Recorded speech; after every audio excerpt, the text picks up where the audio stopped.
This movie was absolute garbage, but I would be lying if I were to say that it wasn't charming. This is gonna be like one of my most contradictory reviews since like Puss in Boots, and it's only because this movie is like so bad, but I still really liked it. I had no desire to see this movie in the slightest when the trailer first dropped because the trailer looked bad, the CGI looked bad, the jokes, the acting just looked meh. The movie just didn't look entertaining in the slightest, but society went crazy over it once it dropped. Like the theater reactions are basically rivaling the reactions from like Avengers Endgame. Who are you?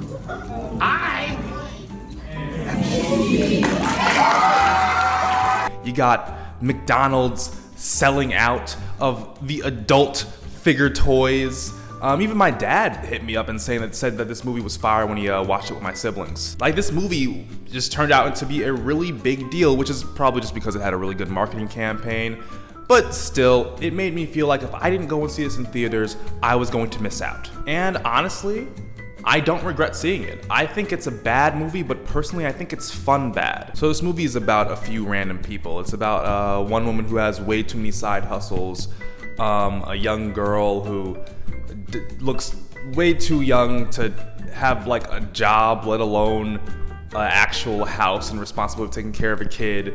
One guy who used to be a video game champion, but he's washed up. He's like based off that one guy. I think his name is Billy Mitchell. And there's a main character who's like this little kid who's the smartest guy in the room, and because of that, he's always getting made fun of. They essentially find a way to get to the overworld, which, you know, is just AKA just Minecraft. And because of some really wacky hijinks, they essentially lose their way to getting back home. And the only way to get home is to find this MacGuffin.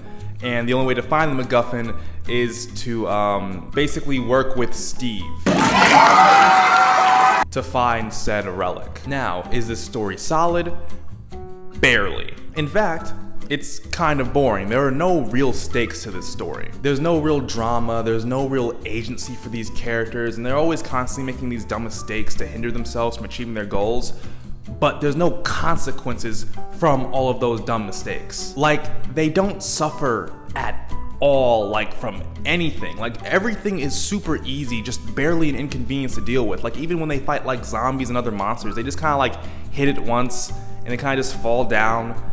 Like, it's not any real threat. Like, there's this one scene where a creeper blows up for the first time, and it seems like it's gonna do some actual damage. In my mind, I thought, oh, this is gonna be the scene where they, like, introduce, like, a damage mechanic. Like, how, like, they did in Jumanji where a character died and they came back or something. I'm like, okay, they're gonna show their hearts and that they actually can die in this world or something. But nothing comes of it. Like, they'll, like, explode, and they'll simply just come back from it as if, like, they just got the smallest boo-boo that did not mean anything. Like, these characters genuinely feel immortal, and it's really weird. And there's like this one scene where we get introduced to the Enderman for the first time, and for a moment, an actual moment, I got terrified, because I, as a grown man who's played Minecraft, can tell you that if you see an Enderman that you're not ready for, you immediately gotta look down. You immediately gotta basically just wuss out and just pretend that he's not there, because it's scary. And in the movie, it seems like that's about to happen, but the kid just like beats it effortlessly without taking any damage or without there being any stakes to the situation. So it makes every encounter they have so underwhelming, because there's nothing to, like, they don't struggle for anything. And the characters are also so unbelievably mid. And not to be sexist, but the girls are really boring. Just like a woman. Specifically the black one. I'm gonna say I don't remember any of these characters' names, besides of course Steve. But like specifically the black one, she kind of just like there. I don't feel anything from her, and the only reason I feel like the only reason I feel anything that's slightly more for the little child who looks like she's 7. But is apparently an adult. I don't know if that's ever fully explained. And I don't feel like looking up how old the actress is. It's just I don't care that much. But even that girl is also boring too. But she only feels slightly less boring because she's the main character's big sister. So she feels like she has a little bit more agency because she cares about his well-being. While I don't know what the black girl cares about, she kind of just like, oh, I have a bunch of side hustles. I like animals too. Besides that, it's kind of just like, They're both really flat. I think like the actual main character, the kid, is just okay. Well, like he's only cool because, again, like I said before, he's like the smartest one in the room. He's the most creative one, and I think that all ties well with the theme. But even that feels weird because the theme feels like it should be a slam dunk when it comes to creativity, because the entire theme is basically just to not let your environment dictate how creative you are and how happy you are. And it feels like Minecraft should be really good at doing that, of making that theme of just creativity flourish. But this movie only slightly delves into it, and I never really feel like the theme is actually being well delivered. It kind of just feels like an afterthought. And since it's tied to the main character, it kind of makes him kind of feel like an afterthought. But you know, it's pretty nuanced. So I'm gonna say like it gets half a point for its theme and this character. As for the other two characters, there was Jack Black, who played Steve, and Jason Momoa, who played the trash bag garbage man. I don't really remember his name. Garrett the garbage man, Garrison. But like these two characters were actually pretty cool. Like I feel like the actors actually cared. Like Steve and Trash Bag Man really complimented each other on screen. They were actually charismatic. I like their jokes. And I'm actually really torn about how I feel about the jokes because personally, I thought that they were funny.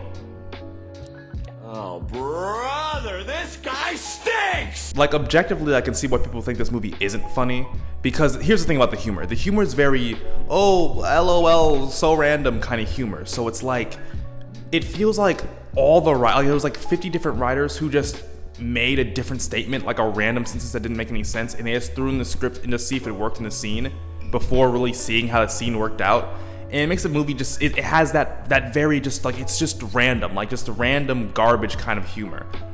But I personally liked a lot of it. I didn't like laugh at every scene, but a lot of scenes, like I did react in a way where I was just like, what the hell? But it wasn't just like, you know that meme where the black girl's looking like, what is this? Like what?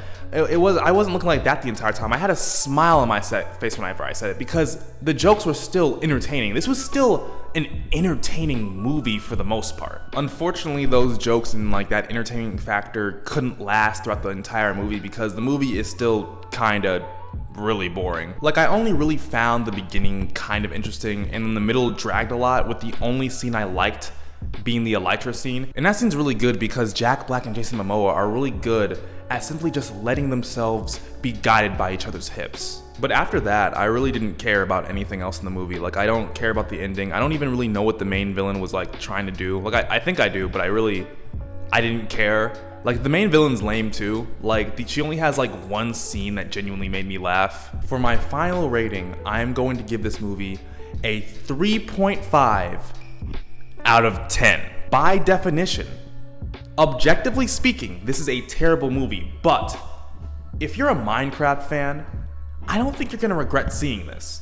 Like this game came out in 2012. I was like 11 when this game dropped, and I think I started playing it when I was like 15. Like this movie is for our generation. Like little kids who watch this aren't only gonna get the jokes because it's very adult oriented. Like it's a kid movie because it's meant to have those graphics and silliness for kids to enjoy, but this movie is for like Gen Z. Again, we are the target audience. I'm only giving it a 3 because like I'm just like ripping it apart, like just I'm using the technical side of my brain, but I feel like I've heard people say like this movie's like a 7 or an 8 because like, you know, they're the target audience, and like if you just turn off your brain and go watch it, then like you'll have a good time. Like you're not gonna regret seeing it. Like it's, you know, it's not gonna be great, but like it's an okay movie.